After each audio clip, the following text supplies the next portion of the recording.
భక్తి శ్రద్ధలతో భగవంతుణ్ణి పూజించి అర్చించి నమస్కారం చేసి ఆయాసం పోవాలి, అప్పులు తీరాలి, అదేదో కావాలి అని కోరుతామా? కాదు, భగవంతుడు అనుగ్రహాన్ని కోరాలి. సాక్షాత్తు ఆంజనేయ స్వామి వారు భీముడితో అన్న మాటలివి. ధృతరాష్ట్రుణ్ణి సమస్త సైన్యాన్ని సంహరించేస్తా, దుర్యోధనుడి కాళ్ళు చేతులు కట్టేసి నీ కాళ్ళ దగ్గర పడేస్తాను, ఏం వరం కావాలో కోరుకో అనంటే భీముడు కేవలం స్వామివారి అనుగ్రహాన్ని మాత్రమే కోరాడు. ఏమని అడిగాడు?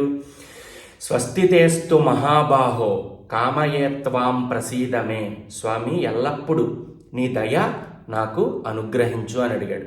అప్పుడు ఆంజనేయ స్వామి వారు ఏమన్నారంటే, నేను అర్జునుడి యొక్క ధ్వజం మీద ఉంటా, మీరు యుద్ధం చేసే వేళ సగం చచ్చిన శత్రువుల్ని సింహగర్జనలు చేస్తూ భయపెట్టి మిగతా సగం ప్రాణాలని నేను సంహరిస్తా, మీకు జయమవుగాక అని చెప్పి వరం ఇచ్చాడు.